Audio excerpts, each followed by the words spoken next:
యేసుక్రీస్తు యొక్క యేసుక్రీస్తు యొక్క పరిపాలనా విధానాన్ని మనం చూస్తాం. ఇది 3వ సెషన్ లో మనం చూడబోతా ఉన్నాం. ఈ మొదటి 2 సెషన్స్ మనకి కొన్ని విషయాలను బోధించడానికి, కొన్ని విషయాలను అర్థం చేసుకోవడానికి, దేవుడు ఎలాంటి దేశముగా మన దేశాన్ని మార్చాలనుకుంటా ఉన్నాడు అనే దాన్ని, దేవుని యొక్క లేదా బైబిల్ యొక్క పునాది మీద ఎలా దేశాలని నిర్మించాలని ఆశపడతాడనే దాన్ని, ఉద్దేశించుకుంటాడనే దాన్ని మనం చూడగలుగుతాం. దేశములు అనేది ఆదికాండంలో 10వ అధ్యాయంలో మాట్లాడిన దేశములు అనేది దేవుని యొక్క ఉద్దేశమై ఉన్నది. బైబిల్లో చెప్పబడిన మూల సూత్రాల మీద, నైతిక విలువల మీద, ఆ పునాదుల మీద దేశం కట్టబడినప్పుడు దేశములు రూపాంతరపరచబడతాయి.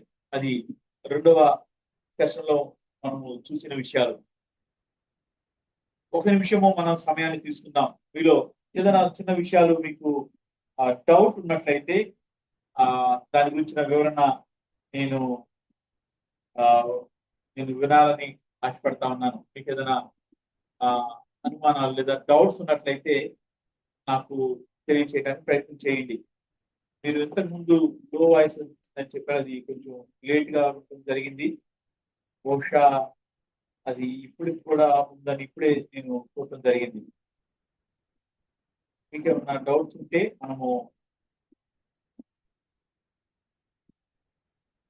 డౌట్స్ ఏమైనా ఉన్నట్టయితే అడగడానికి ప్రయత్నం చేయండి.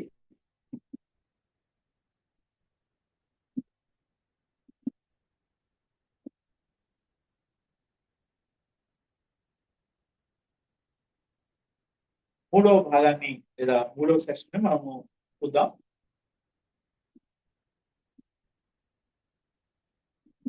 క్రీస్తు పూర్వం సుమారు ఒక 500 సంవత్సరాల సమయంలో గ్రీక్ అలాగే రోమన్ వంటి అన్యజన దేశాలు ఒక మంచి పరిపాలన అందించడానికి ప్రయత్నం చేశాయి. కొత్త నిబంధన యేసుక్రీస్తు ప్రభు యొక్క కాలంలో అప్పుడే గ్రీకు వ్యవస్థ లేదా గ్రీకు పరిపాలన అంతమై రోమిల పాలన కొనసాగుతూ ఉండగా ఆ 2 ఆధిపత్యము కలిగిన పరిపాలన పద్ధతులు ఒక మంచి పరిపాలనను ప్రజలకు ఇవ్వడానికి ఇవ్వటానికి ప్రయత్నాలు జరగడం అనేది మనం చూడగలుగుతాం. వారి యొక్క చట్టాలని, అలాగే వారు ఏర్పాటు చేసుకున్న విధి విధానాలని కొంతవరకు గమనించినప్పుడు వారు కూడా ఒక మంచి పరిపాలన అందించడానికి ప్రయత్నం చేసినట్టుగా మనం గమనించగలుగుతాం. ఎందుకంటే ఆయా దేశాలు, ఆయా మతాలు, ఆయా పద్ధతులు వీటన్నిటిని గమనించినప్పుడు మనిషి దేవుని సారూప్యతలో చేయబడ్డాడు కాబట్టి దేవుని యొక్క యాట్రిబ్యూట్స్ లో కొన్ని, మంచితనం అనేది, సహాయం చేయటం అనేది, జాలి పడటం అనేది, ఒక మంచి చేయటం అనేది, ఇలాంటి రకరకాల యాట్రిబ్యూట్స్ అనేది, దానికి ఇవి యాట్రిబ్యూట్స్ కాదు, వాటి యొక్క ఫైనల్ ఫామ్.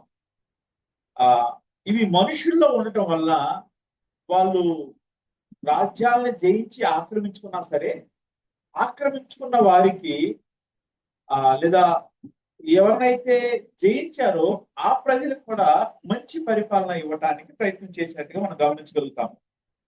వాళ్ళని మూర్ఖంగా అణిచివేయడానికి చేసిన ప్రయత్నాలు రాజ్యాలు ఉన్నప్పటికీ వాళ్ళకి అన్ని విధాలుగా మంచి పరిపాలన ఇవ్వటానికి, వారి జ్ఞానాన్ని పెంపొందించడానికి లేదా వారి జ్ఞానాన్ని వాడుకోవడానికి, అలాగే వారికి కాపుదలను ఇవ్వటానికి, అలాగే వారి మధ్యలో ఎలాంటి కలహాలు వచ్చి వారు ఒకరినొకరు నేరాలు కొనసాగకుండా వారిని సరిచేయడానికి ఈ ప్రభుత్వాలు చాలా కృషి చేసినట్లుగా మనము గమనించగలుగుతాం.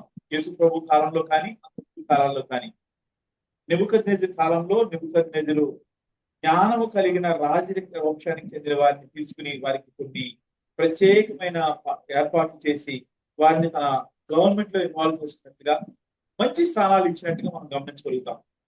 ఇలాంటి పరిపాలన పద్ధతులు మనకి కొనసాగుతూ ఉంటాయి. కానీ దైవికమైన భయము, దైవికమైన జ్ఞానము, దైవికమైన చట్టాలు లేదా పద్ధతులు, విలువల యొక్క జ్ఞానం వారికి లేకపోవటం వలన చాలా సార్లు ఈ ప్రభుత్వాలు ఫెయిల్ అవుతా ఉంటాయి.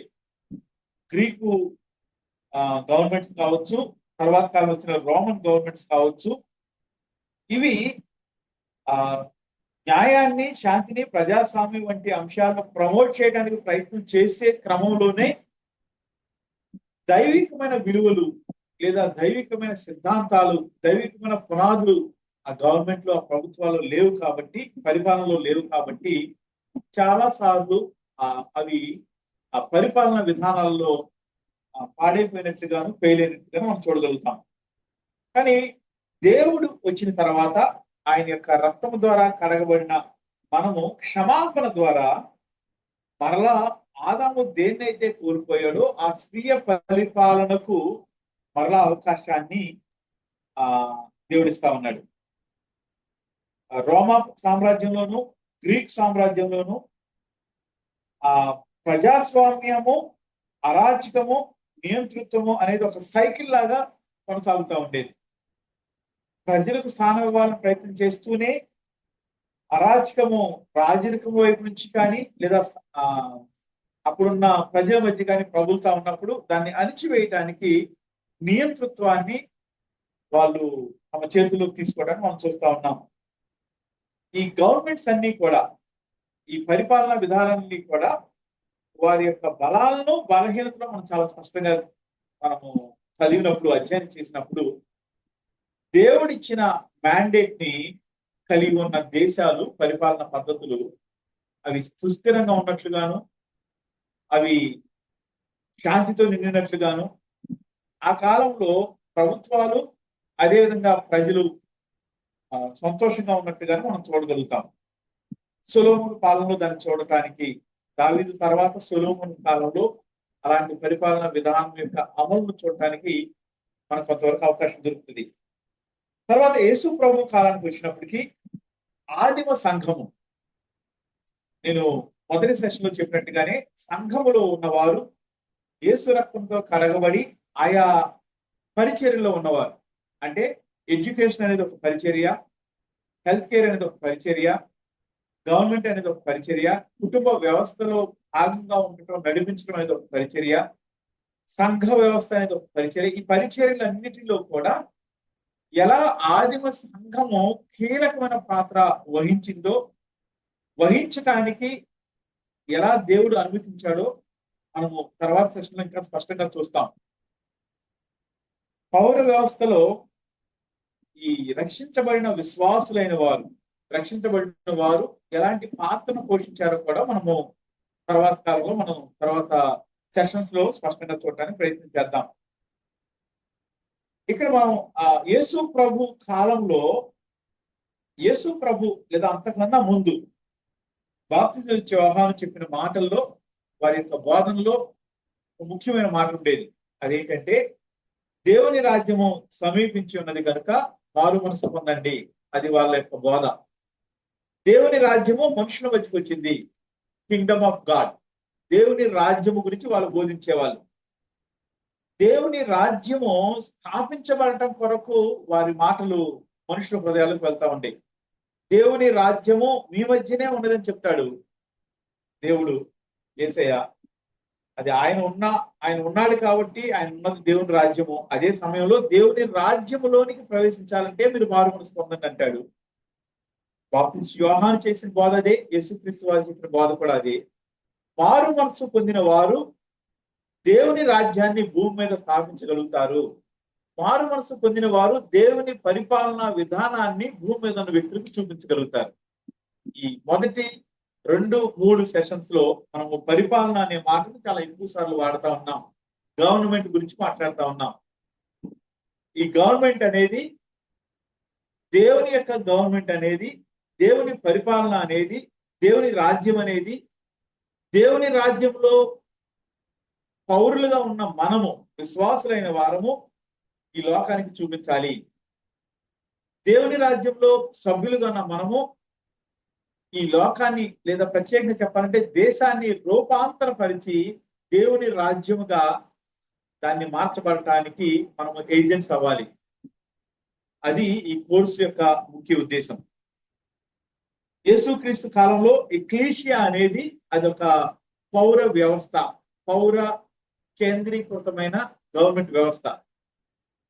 అది ఒక కౌన్సిల్ లాంటిది. ఎక్లీషియా అనే పదము ఒక హయ్యర్ గవర్నమెంట్ సంబంధించిన పదము.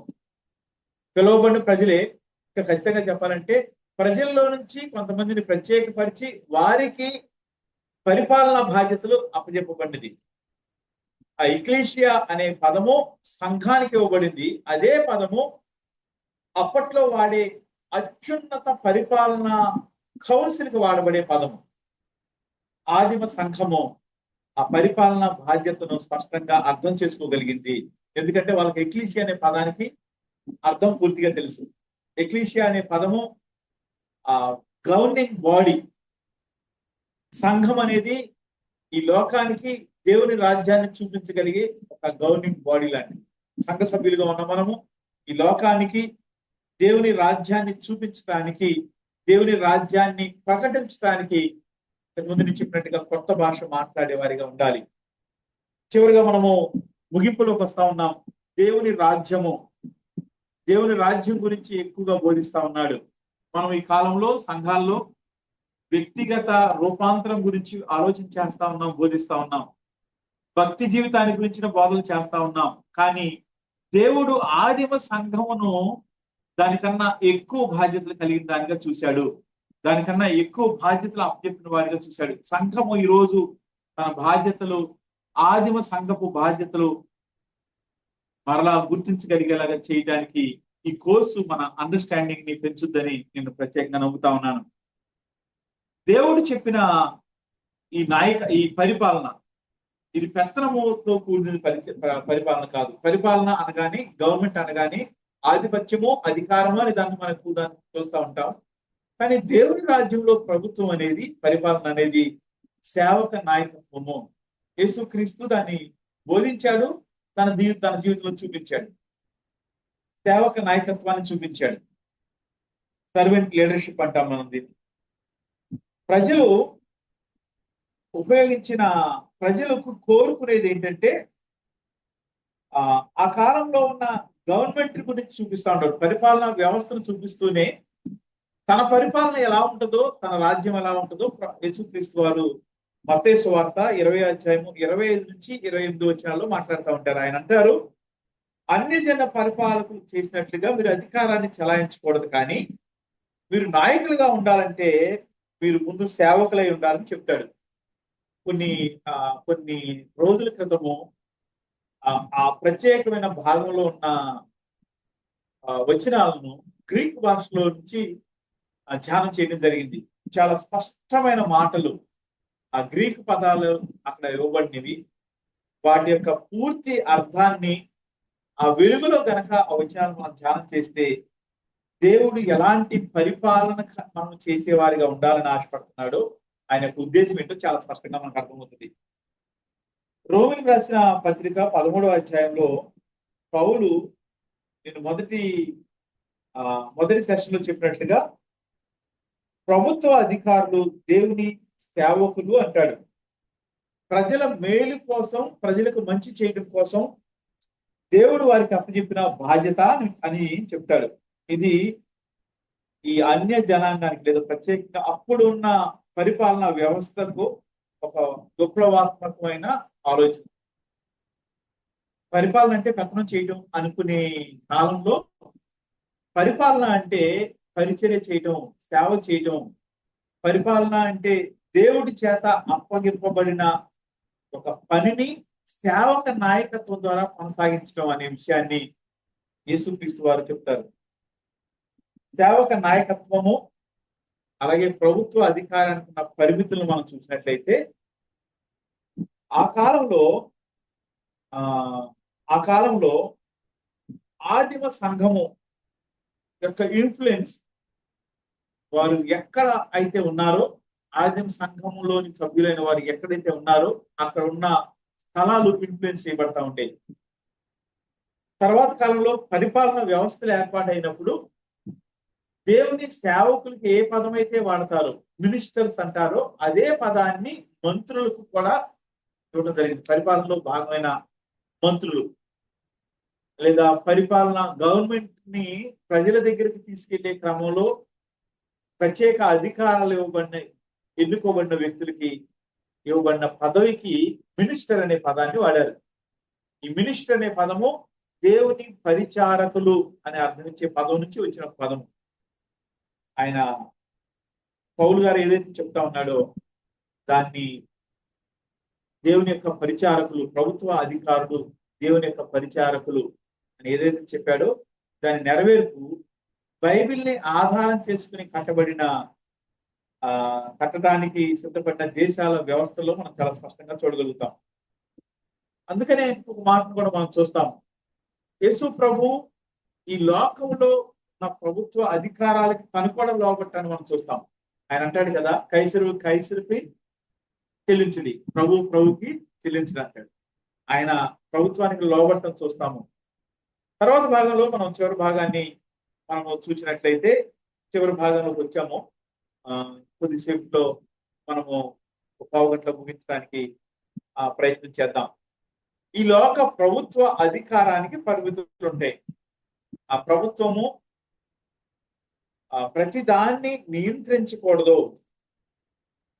ప్రభుత్వము గవర్నమెంట్, సొసైటీ, చర్చ్, ఫ్యామిలీ, అలాగే బిజినెస్, అలాగే ఎడ్యుకేషన్, ఇవన్నీ కూడా ప్రతి వ్యవస్థ దేవుని చేత ఒక ప్రత్యేకమైన బాధ్యతగా ఇవ్వబడింది. దేవుడు మనము ఆయన యొక్క రాజ్యాంగాన్ని, ఆయన యొక్క నిబంధనలను కొనసాగించుకుంటూ వెళ్తూ ఉన్నప్పుడు ఆయా తరాల్లో ఆయా జనాంగాల మధ్య ఆయన తన నిబంధనల విషయంలో ఎలాంటి మార్పులు, ఆయన నిబంధన ఎలా ఒక రాజ్యాంగంలో పనిచేసిందో మనం చూసే క్రమంలో దేవుడు ప్రతి దానికి ఒక స్పష్టమైన గైడ్లైన్స్ ఇవ్వడం మనం చూడగలుగుతాం. దేవుడు ఏ బాధ్యతలు, ఏ అధికారాలు ఆయా కాలంలో ఉన్న పరిపాలనలో ఉన్న వారికి ఇచ్చాడో మనం చూడగలుగుతాం. దాన్ని సొలొమోను కాలంలో రాజరికము ఇవ్వబడిన దావీదు తర్వాత వచ్చిన సొలొమోను కాలంలో, అలాగే సౌలు కాలంలో ఆ రాజరికము లేదా పరిపాలన ఎలా డిస్టర్బ్ చేయబడిందో మనం చూస్తాం. పరిపాలన అనేది ఖచ్చితంగా చెప్పాలంటే దేవుడు ఆశపడే దైవ రాజ్య పరిపాలన, దేవుని రాజ్య పరిపాలన అనేది కొనసాగాలంటే ప్రత్యేకమైన బాధ్యతల్ని, అధికారాన్ని కలిగి ఏ వ్యవస్థకి ఆ వ్యవస్థ ఒక సపరేట్ చేయబడిన వ్యవస్థగా ఉంటూ ప్రతి వ్యవస్థలోనూ దేవుని యొక్క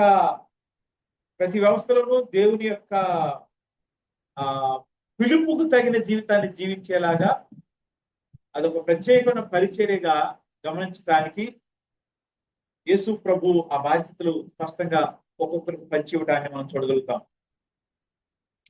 చివరిగా మనం ఒకదాన్ని చూసినట్లయితే దేవుడు అన్ని రంగాలను పరిపాలిస్తాడు. అంటే అన్ని రంగాలు ఆయన యొక్క ఆధిపత్యంలో ఉన్నవి. ఖచ్చితంగా చెప్పాలంటే అన్ని రంగాలు ఆయన నిర్వహిస్తాడు. దాన్నే మనము గాడ్స్ ప్రావిడెన్స్ అంటాం, దైవిక నిర్వహణ. మొదటి సెషన్ లో మనం చూచాము. ఈ 3వ సెషన్ ముగింపులో కూడా దాన్ని మీకు జ్ఞాపకంలోకి తీసుకొస్తా ఉన్నాను. దేవుడు సమస్తాన్ని నిర్వహించాలి అని ప్రయత్నించాలి ఆయన యొక్క ఉద్దేశము. God's providence.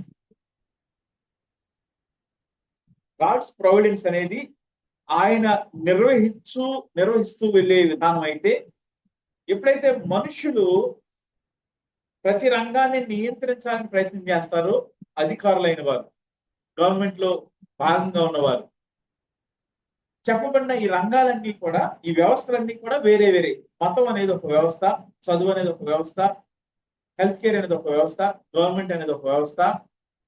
ఇవి కలిసి పనిచేయాలి కానీ ఒకదాని మీద ఒకటి రుద్దబడటానికి దేవుడు అనుమతించలేదు. ఈ మతం అనే వ్యవస్థ గవర్నమెంట్ మీద ఆధిపత్యం చేయడం ప్రారంభిస్తే, లేదా చదువు అనే దాని మీద అధికారం చెలాయించడం ప్రారంభిస్తే, హెల్త్ కేర్ అనే దాని మీద అధికారం చెలాయించడం అనేది ప్రారంభం చేస్తే, లేదా సంఘం మీద, లేదా చర్చి మీద, సమాజం మీద ఆ వ్యవస్థలోనికి చొచ్చుకుపోయినప్పుడు ఆ వ్యవస్థ కూలిపోతుంది. ఆ వ్యవస్థల మధ్య ఉన్న ఫెయిర్ లైన్ డిఫరెన్షియేషన్స్ తొలగిపోతాయి. అవి ఒకదాన్ని ఒకటి ఆక్రమించుకునే ప్రయత్నాలు చేస్తాయి. అటువంటి ప్రయత్నాల్లో మనం ఇప్పుడు అలాంటి పరిస్థితుల్లో మనం వెళ్తా ఉన్నాం. దేవుడు అబ్రహాముని మతము స్థాపించమనలేదు, కానీ ఆయన ద్వారా జనాంగములు, దేశములు ఏర్పడతాయి అనే విషయాన్ని ఆయన ఆయన చెప్పినట్టుగా మనం చూస్తూ ఉంటాం. 10వ అధ్యాయంలో అబ్రహాం యొక్క వాగ్దానము, దేవుడు చేసిన నిబంధన ఆయా సమయాల్లో కొనసాగిస్తూ నెరవేరటాన్ని మనం చూస్తూ ఉంటాం. అబ్రహామును దేవుడు పిలిచింది ఆయనకు దైవికమైన రాజ్యములు కట్టడానికి, దైవికమైన ప్రజలను సిద్ధపరిచి జనాలను, దేశములను కట్టడానికి. ఎప్పుడైతే ఈ వ్యవస్థలు ఏదైతే ఉన్నాయో అవి ఒకదానినొకటి ఆక్రమించడానికి ప్రయత్నం చేసినప్పుడు ఆ దేశ వ్యవస్థలు కూలిపోతాయి. ఆ దేశము రూపాంతరం చెందాల్సిన దేశంలో ఉన్న వ్యవస్థలు వాటి పరిధుల ప్రకారము కొనసాగుతున్నప్పుడు అవి ఒకదానికొకటి బలాన్ని చేదుగా ఉంటాయి. కానీ ఆ వ్యవస్థలు ఒకదాని మీద ఒకటి ఆధిపత్యం చేసినప్పుడు ఆ వ్యవస్థలు డిస్టర్బ్ అవుతాయి, ఆ వ్యవస్థలు నాశనం చేయబడతాయి. పర్యవసానంగా దేశం యొక్క వ్యవస్థ కూడా డిస్టర్బ్ అవుతుంది. మతము అనేది నైతిక విలువలతో కూడినదై ఉండాలి. చదువు అనేది మనిషి యొక్క జ్ఞానాన్ని అభివృద్ధి చేస్తూ మనిషి యొక్క అన్ని ఏరియాస్ లో జ్ఞానము కలిగిన ఒక వ్యక్తిగా మార్చేదిగా ఉండాలి. అది బైబిల్ పునాదుల మీద ఆ చదువు కట్టబడినప్పుడు ఆ దేశం ఎలా దీవెనకరమైన దేశంగా ఉందో మనం ఇశ్రాయేలు దేశంలో చూడగలుగుతా ఉన్నాం. చివరి భాగానికి వచ్చేటప్పటికి ప్రభుత్వము నిరంకుశత్వంగా మారి, నియంతృత్వంగా మారి డిక్టేటర్షిప్ లోకి వెళ్తా ఉన్నప్పుడు ప్రజలు ఏం చేయాలి? ప్రజల ముందు అన్న ఆప్షన్స్ ఏంటి? లూకా సువార్త 10వ అధ్యాయంలో, అలాగే మత్తయి సువార్త 10వ అధ్యాయంలో వాటి గురించిన వివరణ యేసు ప్రభు వారు తన శిష్యులకు ఇవ్వడాన్ని మనం గమనించగలుగుతా ఉంటాం. ప్రజల హక్కులను కాపాడాల్సిన ప్రభుత్వాలు, ప్రజల యొక్క బాగోగులను చూడాల్సిన ప్రభుత్వాలు, ప్రజలు మేధాపరంగాను, సాంఘిక పరంగాను, ఆర్థిక పరంగాను అన్ని విధాలుగా అభివృద్ధి పొందాల్సిన చట్టాలను, విధి విధానాలు రూపొందించాల్సిన ప్రభుత్వాలు ఫెయిల్ అయినప్పుడు మనం ఎలా ప్రతిస్పందించాలి అనే విషయాన్ని చూచి ఈ సెషన్ ముగించాలని ఆశపడతా ఉన్నాను. ఎప్పుడైతే యేసుక్రీస్తు వారు వచ్చిన బోధలు మనం గమనిస్తామో, ఆయన యొక్క బోధల సారాంశాన్ని మనం అర్థం చేసుకుంటే ఆయన 3 ప్రధానమైన సూత్రాలను మనకు బోధించినట్టుగా మనకు కనపడతాము. అందులో మొదటిది ఏంటంటే, రక్షించబడిన విశ్వాసులు, ఒక మంచి ప్రజలు, దేవుని మీద తమ ఆత్మీయ జీవితాలను కట్టుకున్న వ్యక్తులు, సేవక నాయకులుగా, సర్వెంట్ లీడర్స్ గా ప్రభుత్వంలో పాలు పంపులు పొందటానికి అవకాశం ఉన్న ప్రతి రంగంలోనూ ఉండాలి. అది గవర్నమెంట్ జాబ్ కావచ్చు, లేదా చట్టసభలు కావచ్చు, లేదా సర్పంచ్ దగ్గర నుంచి ఇంకా ఏ నాయకత్వపు పొజిషన్ అయినా సరే, తనకు దేవుడు ఇచ్చిన విలువలను కాపాడుకుంటూ, రక్షించబడిన స్థితిని కాపాడుకుంటూ, దేవుని రాజ్యం వంటి రాజ్యము కట్టడానికి ఈ దేశాన్ని ఒక రూపాంతరం చెందించడానికి తన బాధ్యత నిర్వహించాలి. రక్షించబడిన ప్రతి విశ్వాసి దేశ పునర్నిర్మాణంలో, దేశ రూపాంతరం చెందించే క్రమంలో తనకివ్వబడిన, తనకు తెలిసిన సేవక నాయకత్వ బాధ్యతలను తనున్న రంగంలో వాడాలి. అది గవర్నమెంట్ కావచ్చు, బిజినెస్ కావచ్చు, అది ఎడ్యుకేషన్ కావచ్చు, హెల్త్ కేర్ డివిజన్, ప్రతి ఏ వ్యవస్థలో మీరున్నా సరే ఖచ్చితంగా నిర్మాణాత్మకంగా దేవుని యొక్క ఉద్దేశమైన దేశ రూపాంతర ప్రక్రియలో మనం పాలుభాగస్తులు అవ్వాలి. రెండోది, ప్రభుత్వ అధికారానికి లోబడి ఉంటూ ప్రభుత్వ వ్యతిరేకమైన విధానాలు, అంటే ప్రభుత్వము ప్రజల జీవితాల్లో, ప్రజల విధానాల్లో చేస్తున్న వ్యతిరేకమైన విధానాలను చట్టబద్ధంగా తమ అపోజిషన్ నిరసన తెలియజేయాలి. ప్రభుత్వ విధానాలు ఏ విధంగా తప్పు, ఏ విధంగా రాజ్యాంగానికి వ్యతిరేకమో, ఏ విధంగా అది దేశ నిర్మాణాత్మకమైన అభివృద్ధికి ఆటంకమో మనం తెలియజేయగలగాలి. దానికి దేవుడు మనకిచ్చిన జ్ఞానాన్ని బట్టి దాన్ని రచన రూపంలో వాడుకోవచ్చు. ఎందుకని గవర్నమెంట్ తీసుకున్న నిర్ణయం సరైనది కాదో, అది ఎలా చట్టబద్ధం కాదో, ఎలా రాజ్యాంగబద్ధం కాదో దాన్ని వివరించడానికి దేవుడు మనకి ఇచ్చిన జ్ఞానాన్ని వాడుకుంటూ దానిలో అనేక మందికి దాన్ని తెలియజేస్తూ, ముఖ్యంగా ప్రభుత్వానికి తెలియజేస్తూ చట్టబద్ధంగా, శాంతియుతంగా మన అభిప్రాయాలు వెల్లడించాలి. ఇది దేవుడు అంగీకరించిన, దేవుడు ఒప్పుకున్న ఒక విధానమే. దేవుడు యేసు ప్రభు వారు పరలోకానికి ఆరోహణ వెళ్లే ముందు సమస్త జనులను శిష్యులుగా చేయండి అని చెప్పాడు. సమస్త దేశములు, మీరు సమస్త జనుల మధ్యకి వెళ్ళి వారిని శిష్యులుగా చేయమంటా ఉన్నాడు. ఈ శిష్యులు అనేవారు సంఘములోని సభ్యులు. ఈ శిష్యులు అనేవారు ఏ దేశంలో అయితే ఉన్నారో, ఏ సంఘములో, ఏ సమాజంలో అయితే ఉన్నారో, సొసైటీలో అయితే ఉన్నారో దాన్ని రూపాంతరం చెందించే మన దేవుని యొక్క ప్రతినిధులుగా ఉండాలి. ఇది దేవుని యొక్క ఆశ, మన పట్ల దేవుని యొక్క ఉద్దేశం. ఈ కోర్స్ మన పరిచర్య, మన వ్యక్తిగత జీవితంలోనూ, మన ఆత్మీయ జీవితంలోనూ, మన సంఘ జీవితంలోనూ, మన సమాజము, సొసైటీ జీవితంలోనూ, సంఘపరమైన జీవితంలోనూ, మన దేశంలో మన జీవితం విషయంలోనూ దేవుని యొక్క ఉద్దేశం ఏమైనదో, ముఖ్యంగా మన పరిచయం పట్ల దేవుని యొక్క ఉద్దేశం ఏమైనదో అర్థం చేసుకోవడానికి ఉపయోగపడే ఒక మంచి కోర్సు. ఇందులో 3 భాగాలు, 3 సెషన్స్ మనం చూసాం. వీలైతే వీటి యొక్క రికార్డింగ్ కూడా మీతో షేర్ చేయడానికి ప్రయత్నం చేస్తాను. ఈ టీచింగ్ యొక్క అవుట్లైన్ షేర్ చేస్తాను. తర్వాత దీని తాలూకు నేషనల్ ట్రాన్స్ఫర్మేషన్ అనే ఒక బుక్ ని మార్క్ బెల్లెల్స్ గారు రాశారు. అది కూడా మీకు అందించడానికి నేను ప్రయత్నం చేస్తాను, పీడిఎఫ్ కాపీ.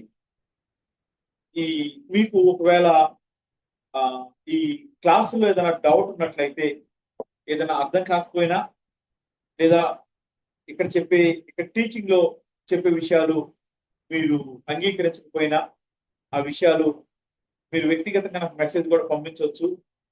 మనము దాన్ని మరింత వివరణ చూడటానికి, దాని ద్వారా మీకు వచ్చిన అనుమానాలను నివృత్తి చేయడానికి నేను ప్రయత్నం చేస్తాను. ముఖ్యంగా మనందరికీ నేర్పించేవాడు దేవుడే ఉన్నాడు. కాబట్టి ప్రార్థనాపూర్వకంగా ఈ సెషన్స్ హాజరవుతూ, ప్రార్థనాపూర్వకంగా మన దేశాన్ని రూపాంతరం చెందించగలిగిన, ట్రాన్స్ఫార్మ్ చేయగలిగిన దేవుని యొక్క క్రియలు, దేవుని యొక్క ఉద్దేశాలు మన జీవితాల ద్వారా ఈ దేశంలో నెరవేర్చబడాలని కోరుకుంటూ ఈ సెషన్ ని ముగిస్తాను.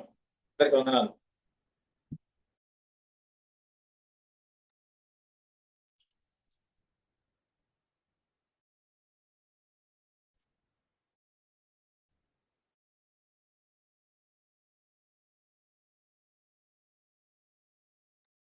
Praise Lord, sir.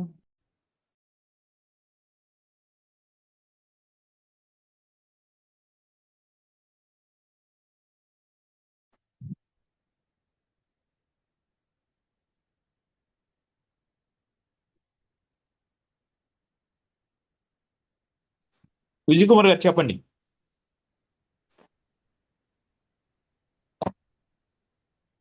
ఎవరికైనా ఏదైనా డౌట్ ఉంటే